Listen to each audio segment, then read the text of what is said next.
এই আম্মা ফোন দিছে, তোমার সাথে কথা বলবে। এই নাও। হ্যালো। জামাই, শুনলাম কুরবানির ঈদে নাকি তুমি কুরবানি দিবা না? জি আম্মা, আপনি ঠিকই শুনছেন। শ্বশুর আব্বার আমি মিলে এই সিদ্ধান্ত নিছি। জামাই, কুরবানি তো আমি দেবই, হয় গরু দেব না হয় তোমার শ্বশুরে দেব। আম্মা জান, আপনি গরুই কোরবানি দিয়েন, গাধা কোরবানি হালাল না।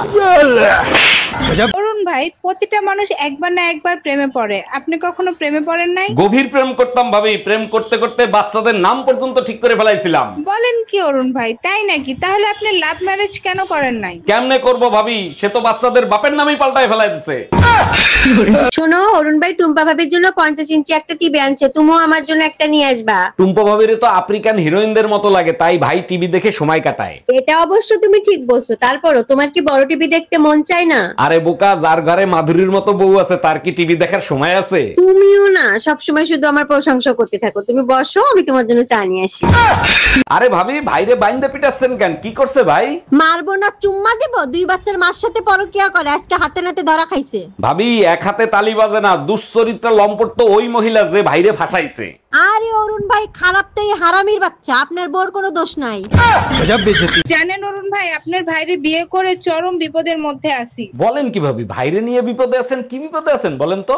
আপনার ভাই 6 ফুট লম্বা আর আমি 4 ফুট লম্বা, এটা নিয়েই বিপদে আছি। আরে ভাবি, এটা তো আপনার জন্য খুবই ভালো। ভাই যখন কথা বলবে তখন মাথা নিচু করে কথা বলবে। আর যখন ঝগড়া লাগবে তখন থাপ্পড় মারার জন্য কি টুল নিয়ে আসবো?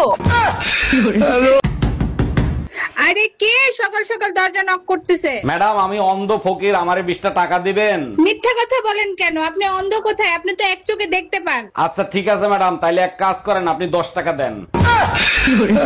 জানেন ভাবি, ছোট্ট একটা ভুলের কারণে এক লেখকের একদিনে 20 লাখ বই বিক্রি হয়ে গেছে। বলেন কি অরুণ ভাই, একদিনে 20 লাখ বই বিক্রি হয়ে গেছে? বইয়ের নাম কি? বইয়ের নাম ছিল এক আইডিয়া যা আপনার লাইফ পাল্টায় ফেলাবে। ভুলে সেখানে ছাপা হয়েছে এক আইডিয়া যা আপনার ওয়াইফ পাল্টায় ফেলাবে।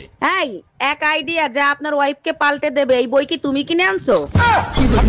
এই শোনো, টুম্পা ভাবির জন্য একটা শার্ট আনতে যাবো, ভাবির নাম্বার থাকলে আমাকে একটু দাও তো। টুম্পা ভাবির নাম্বার তো আমার হৃদয়ের ক্যানভাসে লেখা আছে, লেখো 36 24 36। কি বালের নাম্বার দিছো? এই নাম্বারে তো কলই ঢোকে না। এক মিনিট, তুমি টুম্পা ভাবির ফোন নাম্বার চাইছো? হ্যাঁ, তুমি এটা কিসের নাম্বার দিছো? ওরে কুত্তার বাচ্চা, একটা আবালের লগে বিয়ে হইছে আমার, কই একটা করে আরেকটা। দেখো টুম্পা, তুমি কিন্তু আমাকে অপমানজনক কথা বলতিছো। বলো কি, তাই নাকি? সরি, আমার ভুল হয়ে গেছে। তুমি তো আবাল না, তুমি হচ্ছে আইরা গরু। দেখো, ধৈর্যের কিন্তু একটা সীমা আছে, সীমা লঙ্ঘন করলে।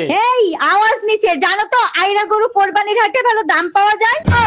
কি অবস্থা অরুণ ভাই, কেমন কাটছে আপনার অনলাইন জীবন যাপন? ভালো না ভাবি, যে মেয়ের সাথে রোমান্টিক কথা বলতে যাই সেই মেয়েই ব্লক করে দেয়। ব্লক তো করবেই, কারণ অনলাইনে মেয়েদের জন্যই ব্লক অপশনটা চালু করছে। কপাল ভালো, ব্লক করলে মামলা করা যায় না। যদি মামলা করা যেত, অনলাইনের সব মেয়েদের কোর্টে পাওয়া যাইতো।